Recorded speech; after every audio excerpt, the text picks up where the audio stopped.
Sticks and Skins. I am Corey. This is Lawrence, and today we're not talking football, at least all that much. Today we're going to talk about video games, specifically Sony and the Sony PlayStation.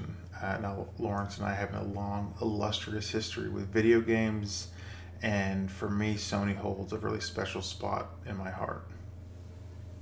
Lawrence? Yeah, and you uh, has I think you have a longer history than I do.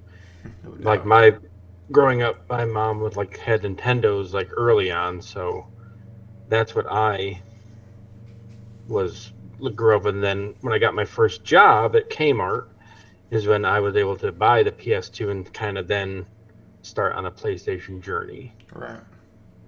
So yeah, and that's where we kind of lead things off is just on that journey, we had a slight detour in I don't know if you call it like the third generation, Oh, the with the three Xbox with the three. 360? Yeah, Yeah. we went that route for that generation. We had PS3, of course, but PS4 on it's been like PlayStation. So we're good. We're what this is starting off a series for us of examining um, each video game major company. Sony this week, Microsoft the following week. We're going to talk about Star Wars after that, and then we'll talk on Nintendo. So we're going to start this episode off by our impressions of the PS5. We're already nearing in November. It's going to be 3 years since this has been out. Um, like our Hang on. impressions on that. I thought we were Yeah, doing our history with the PlayStation. I've got yeah. so much I to just did my say. his.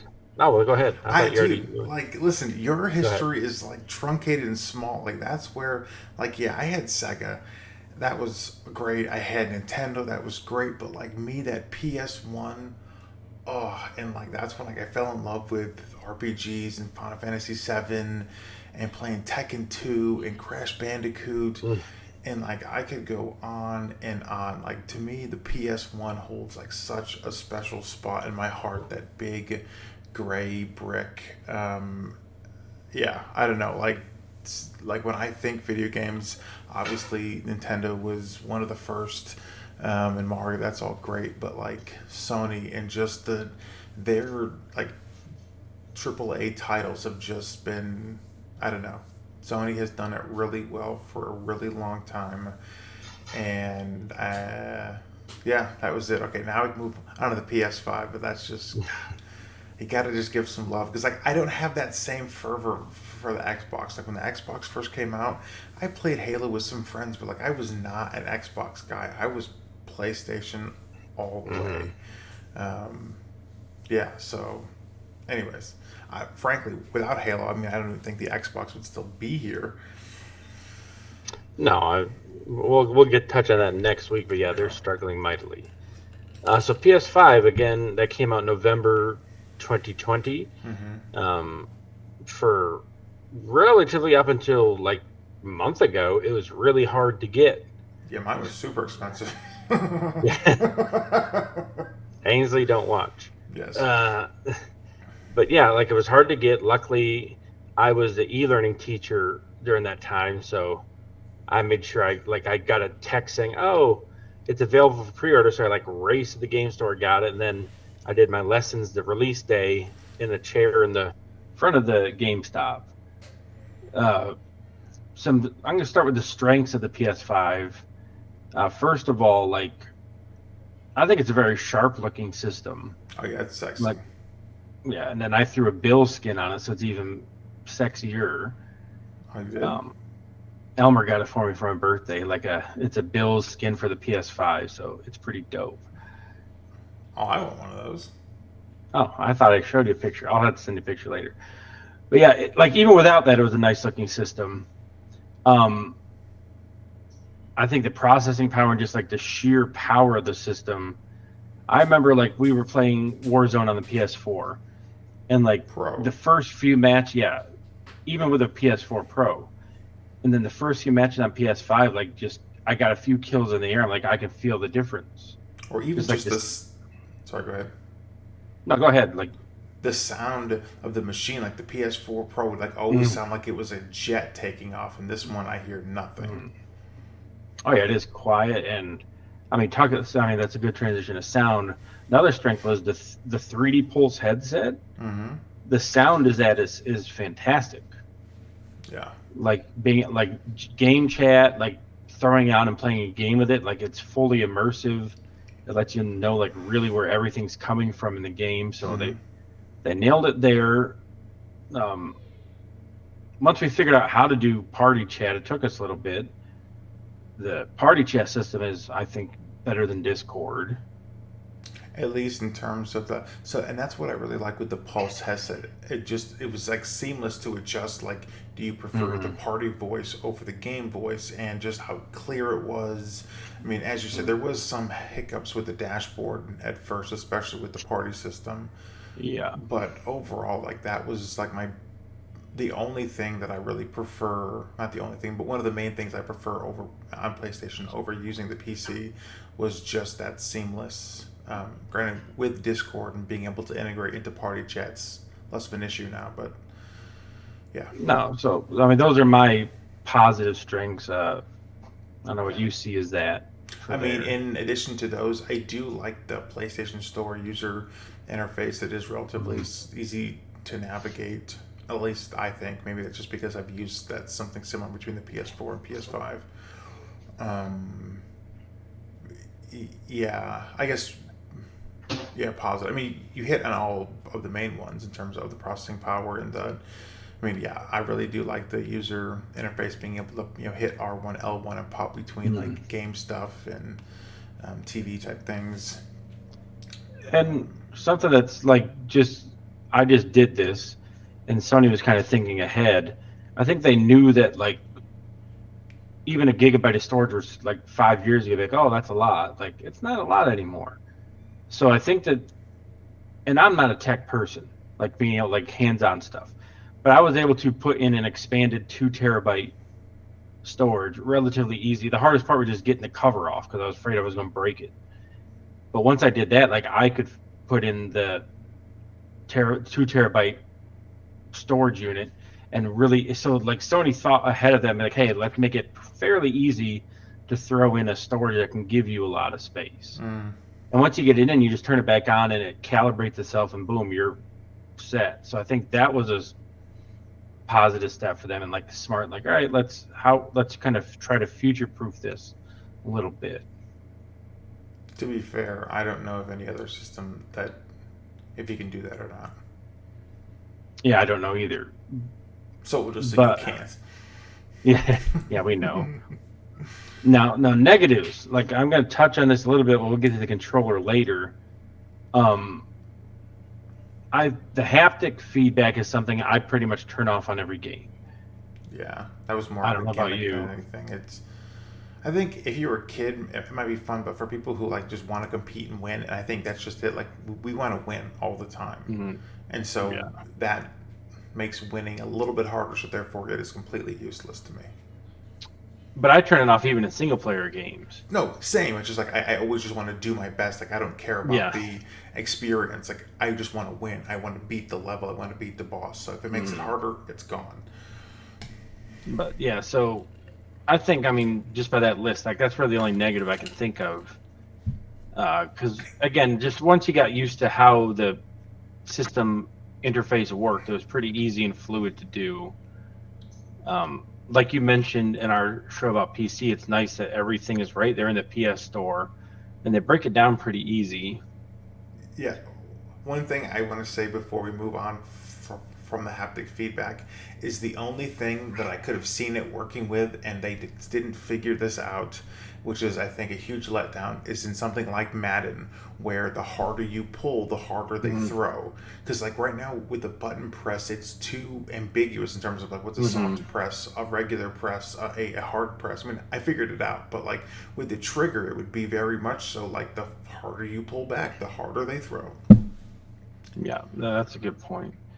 And it would have been easier to do that as opposed to a button where it's kind of hard to figure out how hard you're pushing it. Yeah. But anyway, sorry.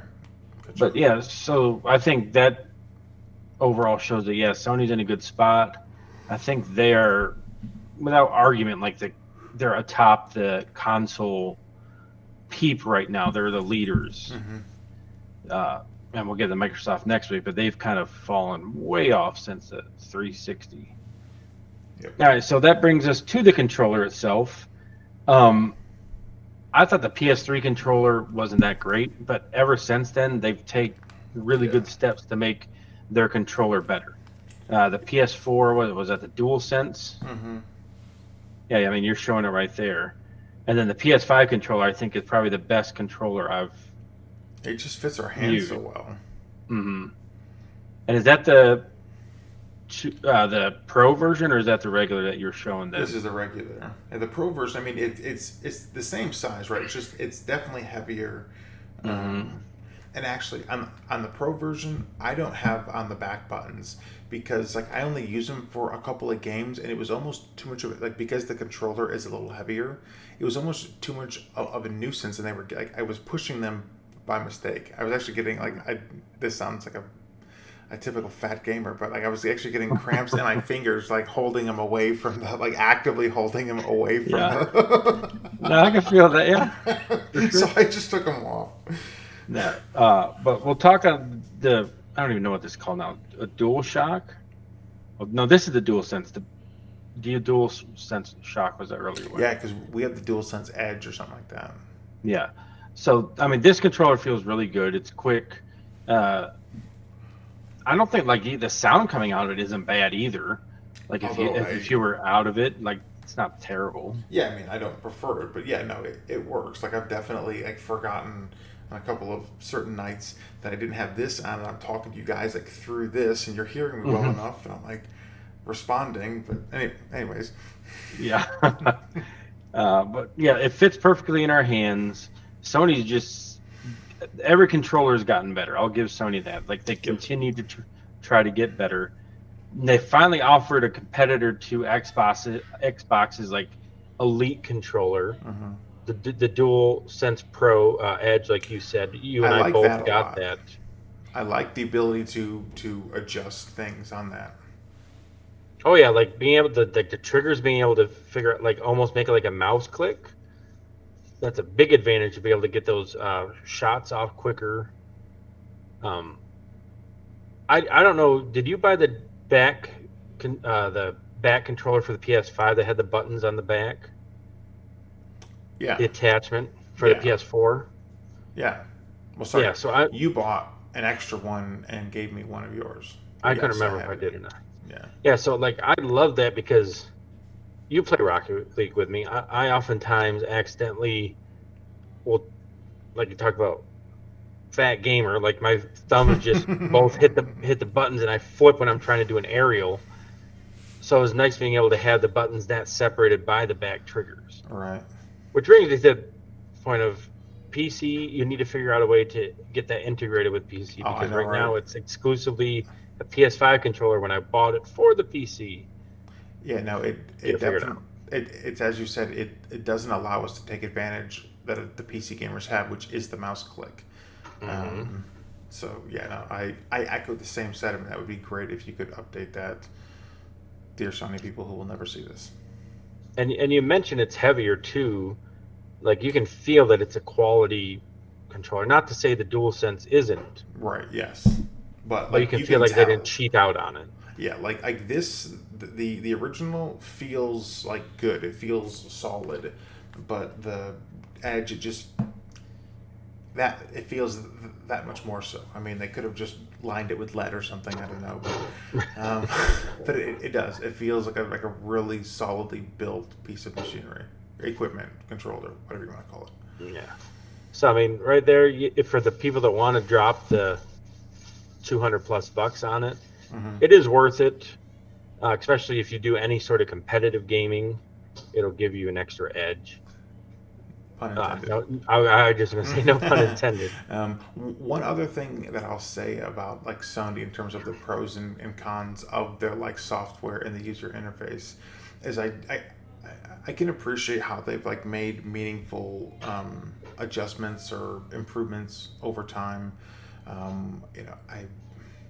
I forget some of the bigger ones just because we've had it so long. But one of the more recent ones was, in order to update the controller, you used to have to physically have it plugged in. Now they've Hmm. made it so you can utilize the Bluetooth, and you don't have to. So it's like little things like that that I can appreciate. Some of the things that are they're trivial, but I do find some annoying, is not being able to like change the background or have like themes and stuff like you used to before. Yeah. It's minor, but I would prefer that over, as I scroll through each game, like various game themes pop up. Some are family appropriate, some are not. So, I think of The Witcher in your house. oh yeah, I know, right? That Jeez. one time, we're like, oh, what is that witch on there? Yeah, But yeah, right. no, that's I didn't even think about that. Like, yeah, the themes were nice to be able to have. They're like each playing its own song. You have the picture in the background. I don't know why that has been dropped Yeah, now. I don't know. I mean, shoot, I bought a couple, but it was also nice, like you like a nice little perk if you pre-order a game, you get that theme. Mm-hmm. There's definitely Yep. one or two that I normally wouldn't pre-order. I did because of that. Stupid, I know, but whatever, Yeah, it worked on worked, me. right? And again, like, and when you pre-order digitally, it's pretty much like you have to get it. Mm-hmm. And so, staying on the controller, uh, if you're a nerd like, well, me, you saw that PlayStation filed a patent for a controller that has a couple of intriguing, uh, I don't know, tools. They filed a patent that, Features. yeah, there we go. That's what I'm looking for. Features. One of them is it makes the controller hot or cold, and then it also has a soft, elastically deformable sensor component. So it will kind of form or deform in certain areas of the controller based on the game you're playing. Oh, I thought that was going somewhere else.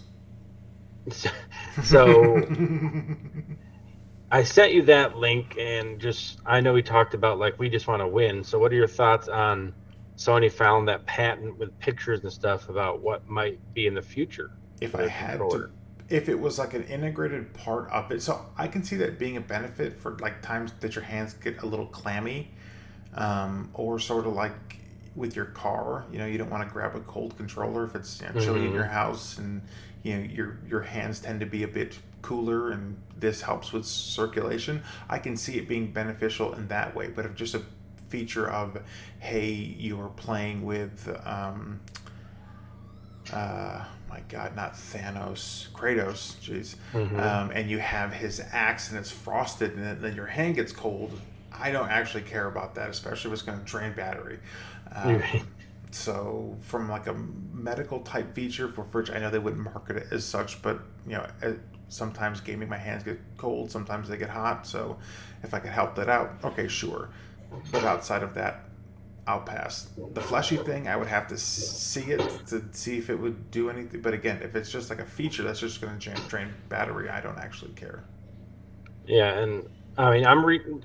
IGN did a little article on it and doesn't really say like is I don't know if it's gonna be like one of those pillows that forms to your That's how he says pillow.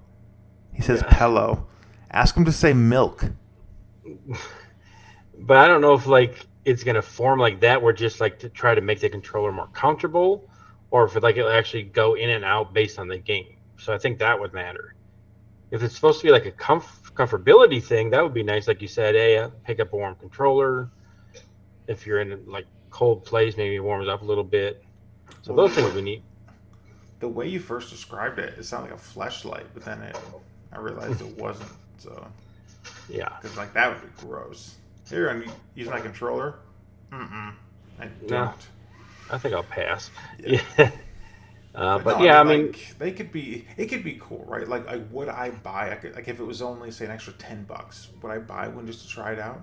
Maybe because the yeah, batteries on mine are currently dying. Um, but or if it was integrated, would I use it from time to time? Sure, but as like a selling feature, I would not buy this system because of that. yeah, I don't. It's not gonna be like the motion control with the Wii, where like it's a huge new Yeah. thing. But I mean, it is nice to see that they're, like we said, they're trying to continually push their controller to new Hmm. levels. So props to them for not resting on their laurels.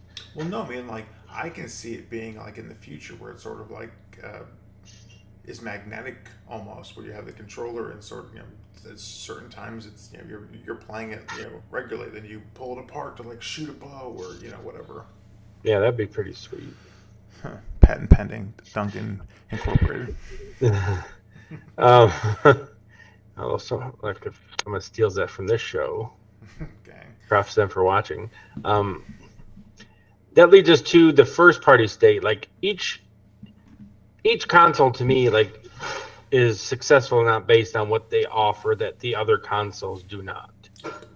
We talked about that a few weeks ago with Nintendo and what they offer.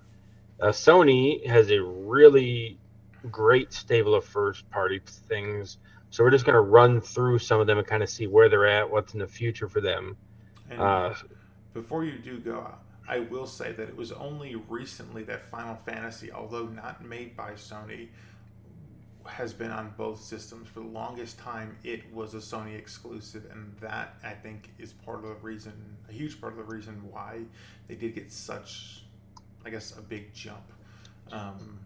But yeah, nevertheless, not on this list. But I don't know if you realize this, Foster, but yeah, up until I think Final Fantasy maybe 11, which was the one online. I think maybe that one was both systems, but it could be even a little bit later. It was only Sony.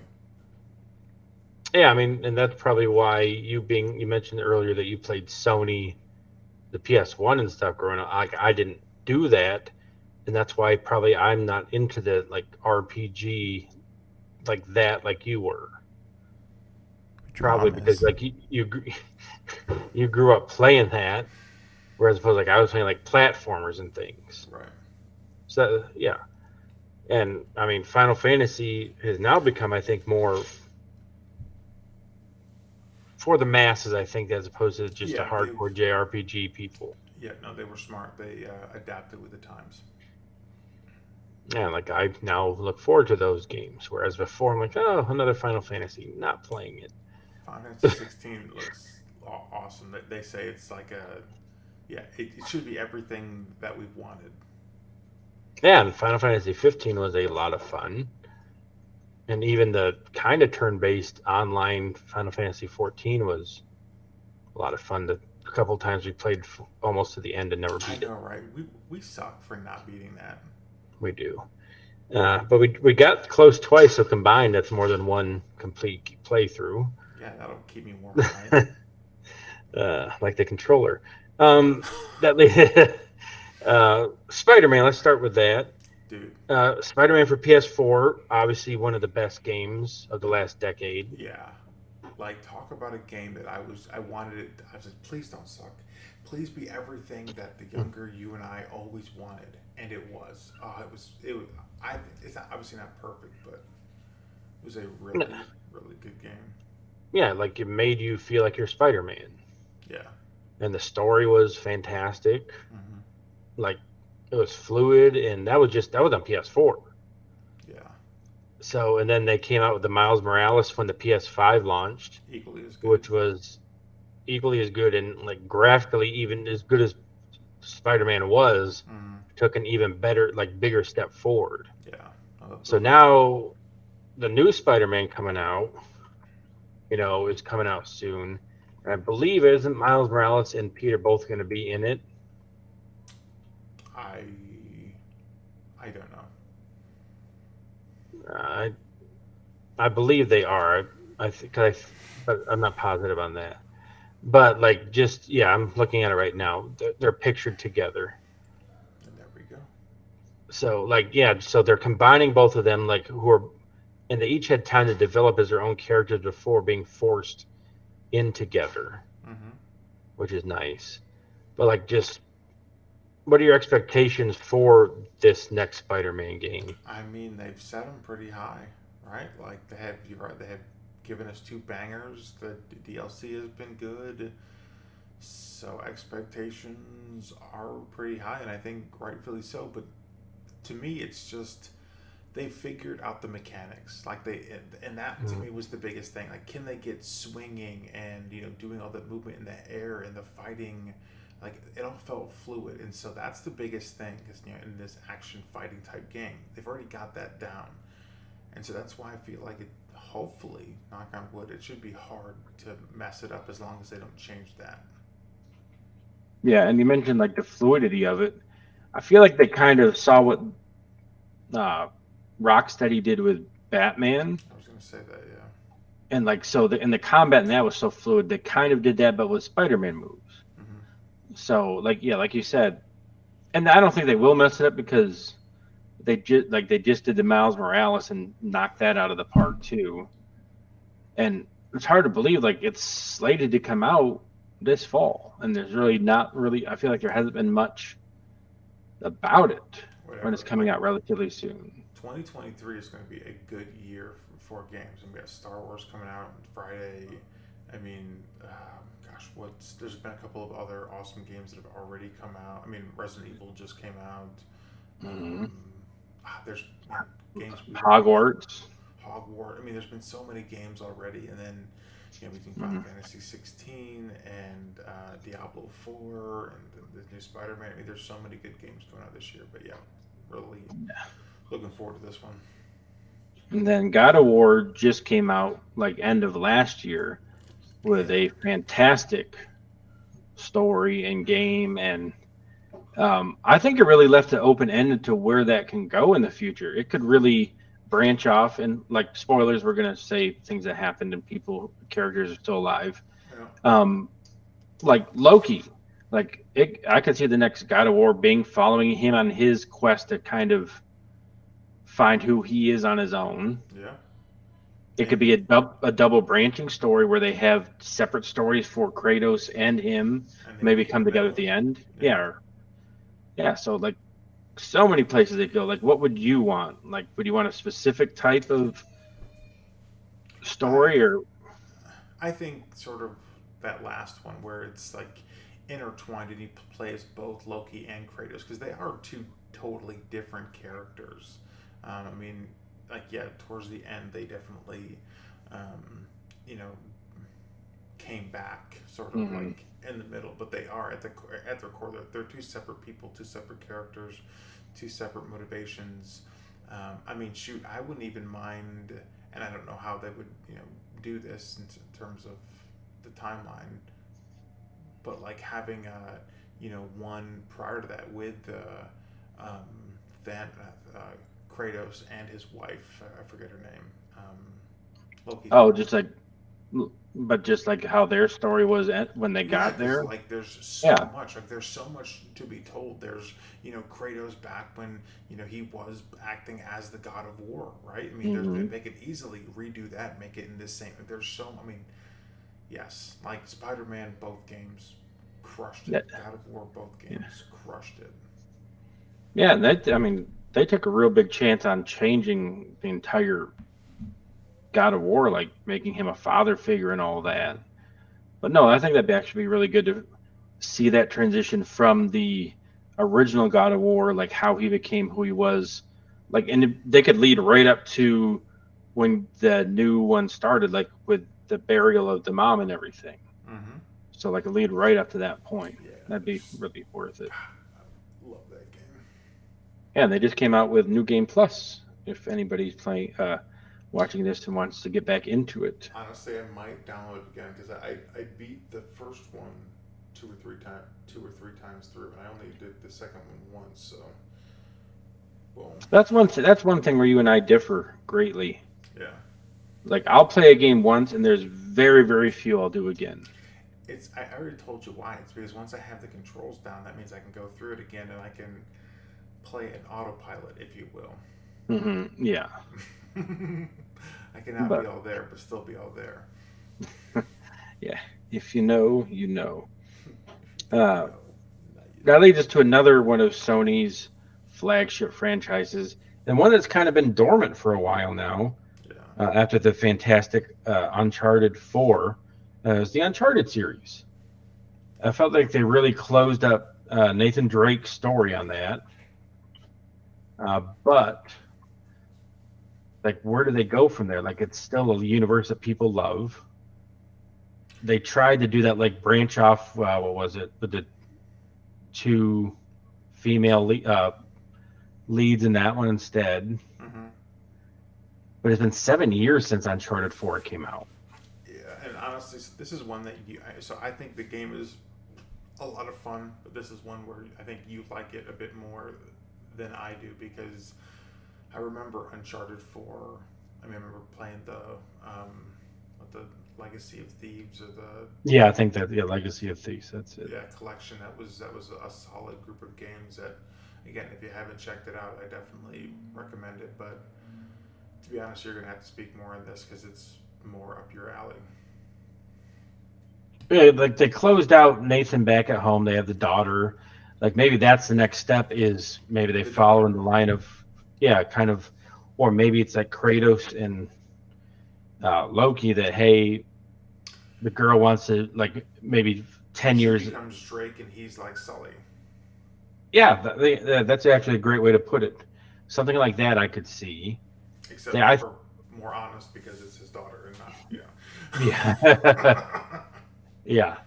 But they also set up, I don't know if you remember, with Sully and Nathan's brother kind of being like, maybe they're going to go off and do their own thing. Yeah. But to me, that'd be too much of the same. I think they need to be like God of War and take it in a different direction. Let Nathan's daughter kind of be the lead. And like, I think that's a good idea you had of Nathan becoming the Sully character off on the side, but it's really her story. Mm-hmm. And that's a video game movie trope, really, of the kid following in the footsteps of the parents.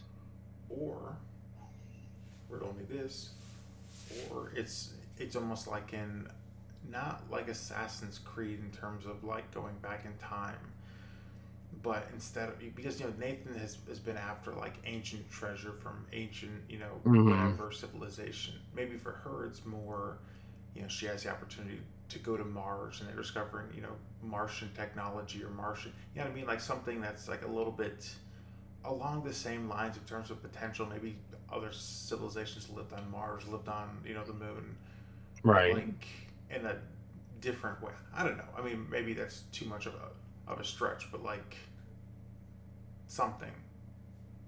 No, I'm taking it in a whole different, like make it more of a sci-fi But like type still thing. that same concept of like they're going after some Martian technology or some Right. Martian thing or treasure, and Nathan's using everything he learned. He's like, oh man, I've never done this in space before, but this is, I don't know, just the way like he's trying to the And best it's to connect to the future and pass his knowledge along. and it's not like they haven't really went out and done sci-fi in Uncharted. That dude who drank from the tree and almost became invincible. They had like the abominable snowman monsters in 3. So they've leaned into that, and even in the first one, kind of like where the ancient civilization was kind of like all of a sudden, yeah. So like it's not like they haven't went out on a limb like that before. I know we just feel like a nice like semi reset of things. Mm-hmm. It needs to be a reset. I don't think they can continue. They tried to set up Nathan's brother and Celine. Like, I don't think that would work. Yeah, but like with the daughter, like her being younger, and say then fast forward to she's Mm-hmm. 32 and Nathan's late 50s, and so he's trying to impart knowledge in his older age. And I guess I can go because there's less gravity, so it'll be easier on my bones. All those years of adventuring. I don't know. It just seems like there's a story to be had.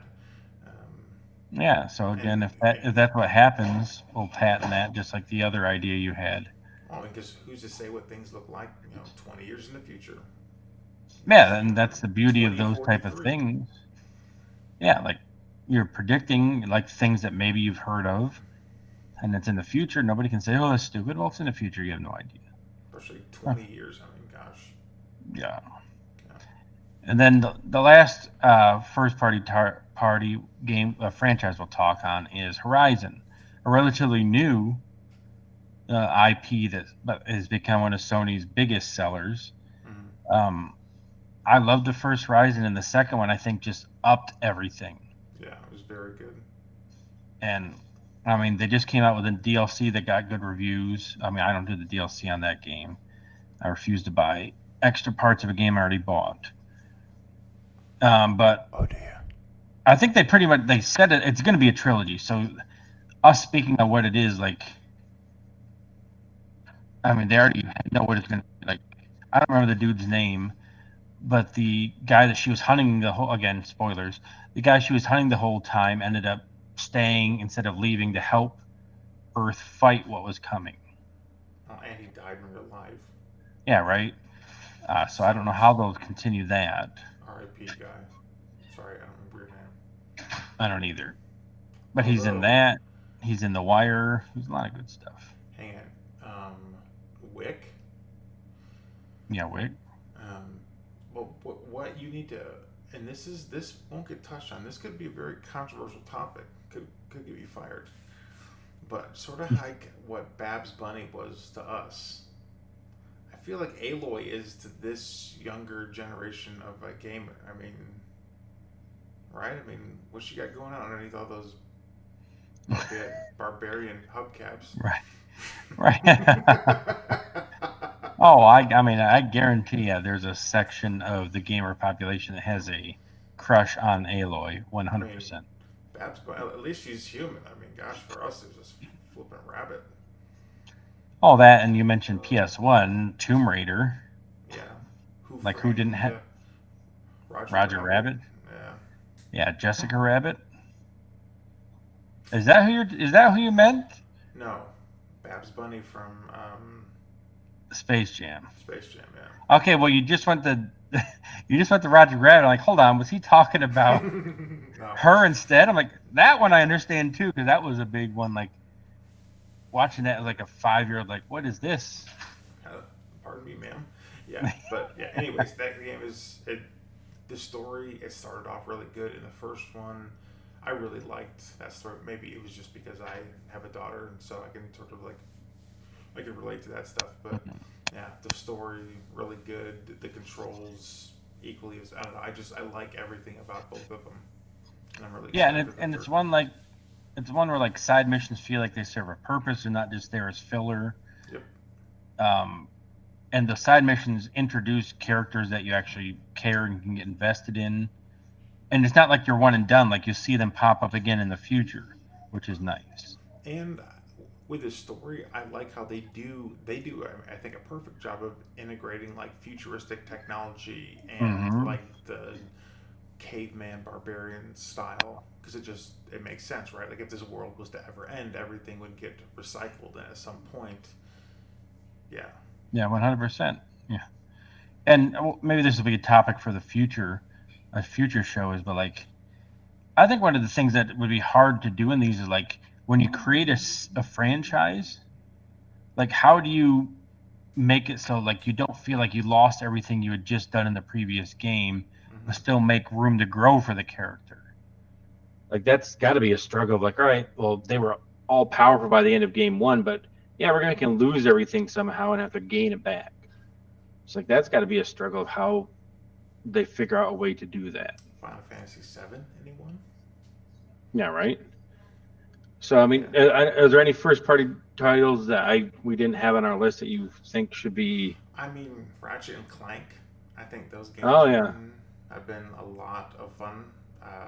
Especially the last 2 or 3 for the PS4, PS5. Mm-hmm. I mean, they're made for the younger generation, but I like the humor in them. The mechanics are a lot of fun. Yeah. Yeah, like with the space-time rips in the last one. And again, like gorgeous game because it was a PS5 only. Yeah. Yeah. So that, and then you mentioned that one. Like, whatever happened to Jak and Daxter? Like in the PS2, they had Ratchet and Clank and they had Jak and Daxter. Like they're two. Yeah, Spyro, your wife's fave. That's a child, yeah. But like that would be. I mean, if they brought that back, that would. I don't know. I would buy it for nostalgia purposes. Right, or like I would do it just a full-on remaster, make it better. Well, they did a remaster. You and I played that. They need to do like a remake. Yeah, from the ground up. Mm-hmm. Okay, and then that leads us to our last video game topic, and then we'll get to a football topic. Is we're almost 3 years in. May seem kind of early, but PS6. Like, what are your thoughts on what should be in that? Or maybe you don't think a PS6, maybe something else. No, I mean you can call it whatever you want, but like the next system, I think they need to take some leap, some way to make these things a bit more modular. I really don't like because that is the one huge benefit to the PC is that you can make it however you want, but one downside of it is it requires a decent upfront cost and some expertise at the very least. Like you got to be careful. Whereas the consoles are plug and play, but as you said, also you're not tech savvy at all, and you figured out how to do this thing, how to update it, and so being able to increase power output, being able to hey, I don't need to buy an entire system. I just want to increase my GPU or get a better CPU or do something. I don't know. It's just because like it's not how it was. It's not like you need to have some like technical expertise because you couldn't look up how to do something. Like it's 2023, you can look up how to do anything. Yep. And so Sony, you put out, hey, you do these things at your own risk. Disclaimer. But then put out technical videos of showing exactly how to do it. And then you sell the stuff. Right? Like to me, and you can make your own PlayStation how you want it to be. Yeah, like a modular PlayStation might be, again, I don't really know what it looks like, and maybe if you did the cost analysis, it doesn't make any sense. But no, maybe that'd be more. I mean, I feel like that's what Xbox tried to do with this generation of Series S and X, trying to give people some option. But yeah, piecemealing together. Yeah, I'm gonna pay for more processing power and stuff, and then or like if you could just pick your parts and Sony delivers it to you, then you don't have to do it. Like they should, like PC part picker, but for Sony, I want this type of hard drive, this type of processor, RAM, like all that, and then they build you a what you pay for machine. Dude, like Sony sells, or they used to sell anyways, like a laptop, like like a gaming desktop, but as you said, but it runs like their stuff. Yeah, that'd be awesome. I would totally. I would buy a PS6 PC or whatever. 100%. 100%. Yeah, I mean, you and I have said in the past, like every 4.5, 5 years, I'll buy an upgrade to I buy a PS5 Pro. So yeah. Sony is, if you haven't been able to tell by this, Sony is at the top of its game right now as a console juggernaut. It has fantastic first-party titles. They're not resting on their laurels. They're continually pushing things. So yeah, the future remains bright for Sony's money-making PlayStation franchise, I guess you could call it. Yeah, like no matter what PlayStation, other than their handhelds, which we'll get into, they've rocked the market there. Yeah, and I think they win with their software, even though they're absolutely still really good. Yeah, and we talked about like we wish Nintendo would try to do that. If we know your games are going to rock, let's try to match the hardware to push the games even further. Yeah, I think Nintendo and Sony, if they really went balls to the wall, I think they might be able to really push Xbox. At least just make it as like an Xbox and PC are just a thing. Because it's still, even though it feels like we're Xbox haters, it still really does feel like it's Sony, Nintendo, and then Xbox is in third place. Yeah, it is. I mean, Microsoft. Even professional gaming, which like in the 360 was. They use 360 and COD professional leagues and all that. Everything is now PS controllers, PS systems. So like it is that. So I mean they kind of own the market there, and Microsoft is trying to buy everything now. So that's their desperation. So if you joined us for the video game portion of the show, that is a wrap on that. The show is not done yet, however, because yesterday there was some breaking news. That's no longer breaking, about Aaron Rodgers finally being traded to the New York Jets. Your chair. My chair. Breaking news. Oh, nice. But we predicted that. You had it in the mock draft when you had the Jets pick, except we had them surrendering their first pick and not actually swapping them. Yeah, that definitely does suck, kinda. Oh, yeah, I think 100%. So, just to review, if we're like your breaking news source, the Jets got Aaron Rodgers, pick number 15 in this, so first round pick in this draft they got from the Packers, and a 2023 fifth round pick. So this year they got 2 picks and Aaron Rodgers. The Packers got number 13, a second round pick this year, which is a 42nd overall, a sixth rounder this year, and the conditional second round pick that becomes a first if Rodgers plays 65% of the plays, which, barring injury, he will.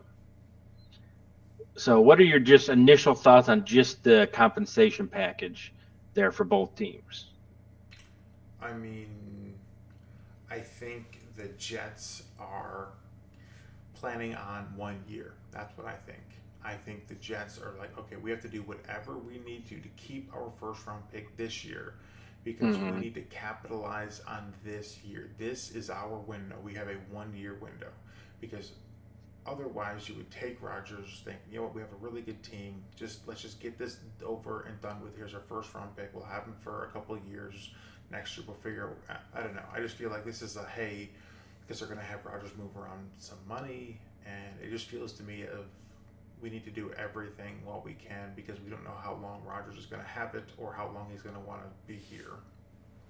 So, yeah, I think that's the view they have is the 1 year, and the Jets still have ammunition. They have the 15th pick, and they gave away their 42nd, but they also had the 43rd pick, so they still have a second round pick. So it's not like they still can't add a few pieces, which they're going to need to do because the salary they just inherited quite a bit. Yeah, so they need to get guys on rookie deals and cut elsewhere because they didn't have a lot of space as it was. Like they're going to have to move money, which I guess ultimately, if like say Rodgers plays poorly or gets hurt, this could really screw them for a long time. So. Nice. But on Spot Rack right now, I don't know how. Must be they don't have to be under the cap yet. They have negative 18.5 million right now in cap space. Yeah. So if they're only counting the top 51, it's negative 6 million. So they still got to do some finagling. I think that's why the trade isn't actually official yet. Because they probably have to do all the salary adjustments ahead of time. Right. But yeah, the Jets are all in. If you're a Jets fan, I mean, they got to feel good. They go from Zach Wilson to just a few years ago, 2-time in a row MVP. But I don't know. You look at what he's done recently. He's had great teams, 13-3, and they don't do anything in the playoffs. Like last year, Rodgers was with the Packers, and he knew he had young wide receivers. He didn't spend a day in the offseason programs to help or develop them, and then he complains about them. And he's from the Green Bay market, and if we're being honest, look at the media there. He's going to get eaten alive there. So I don't think it's going to be all rosy like everyone thinks it's going to be for him. Especially if they say they struggle the first 2-3 weeks and they start 0-2, 0-3. Yeah, they won't handle it because they'll be like, "What? This is what we paid for? This is us against Russell Wilson," and they'll turn on him, and then he'll say, "You know what? F you, I retired." Because he's the kind of guy. I don't think he cares. I don't think he cares at all. No, and he'll still get paid whatever this year, even if he does retire. And the media in New York, they won't just sugarcoat things. If they're losing, they will be on him. And he's not going to be able to just brush it off. He doesn't, his personality just doesn't seem like it's going to fit there. Now, if we can ignore all that, on paper, this makes them a legitimate contender because the Jets roster, quarterback aside, is really good.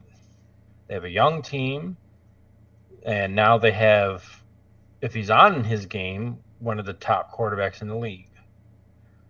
So selfishly, I'm like, oh boy, that makes them even harder.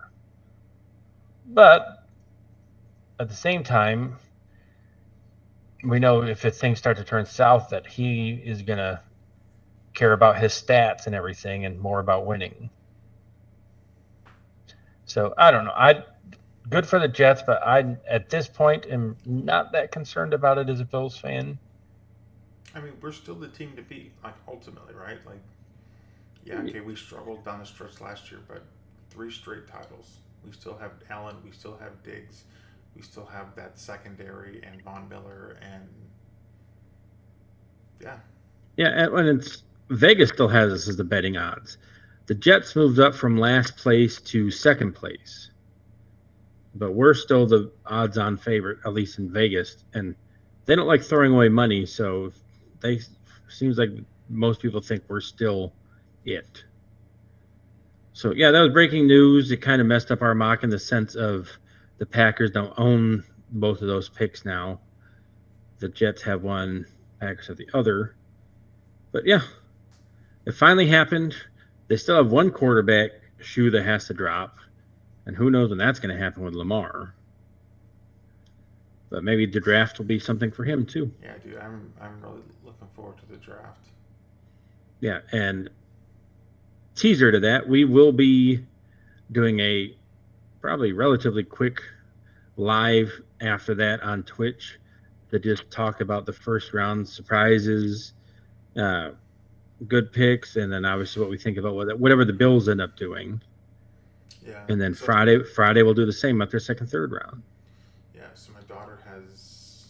I mean, I'm glad that it starts at 7 Central because my daughter has a recital at like 6. I think it gets done at like 7. And we only live like 5 minutes away, so I might miss like the first Boom. pick, but. Yeah, well, I mean that's what the phone and Twitter was created for. Yeah.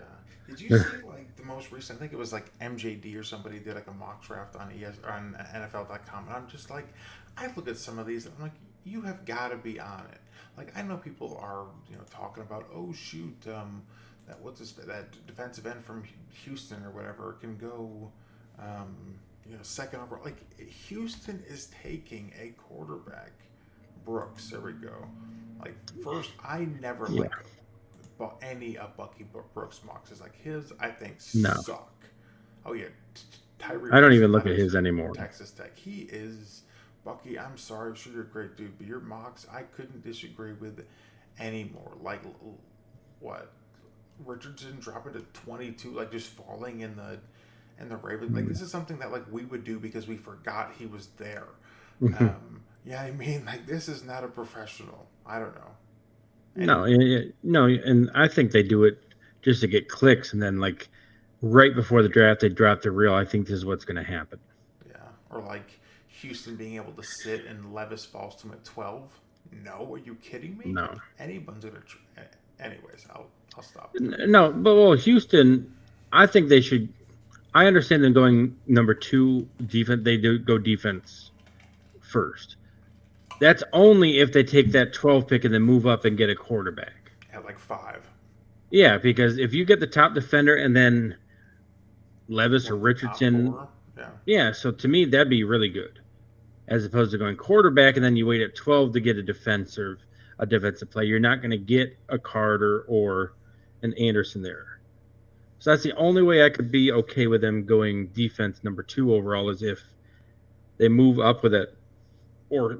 Yeah, because I don't see any way where those quarterbacks fall to them just staying at 12. No way.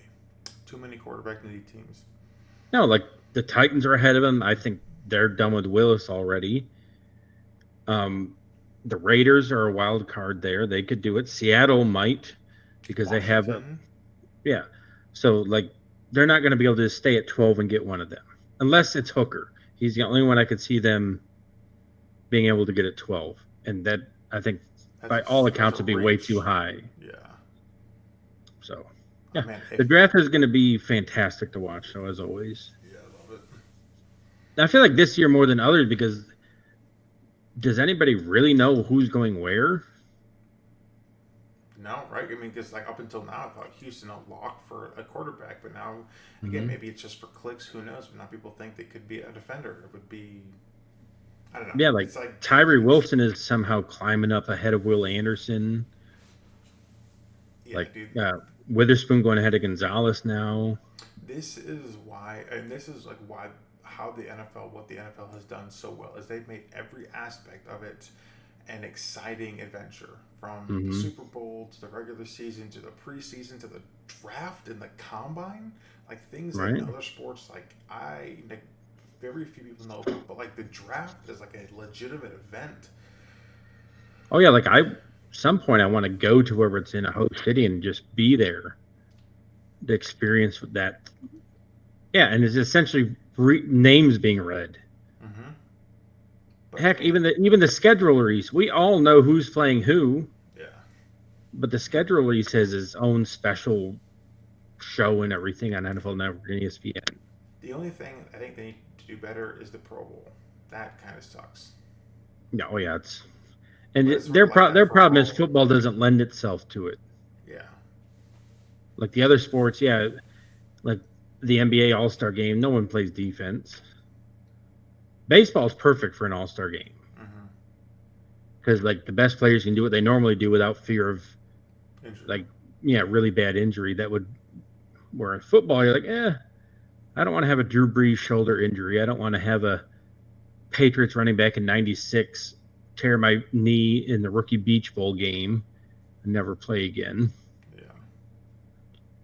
But yeah, the draft will be Thursday, Friday.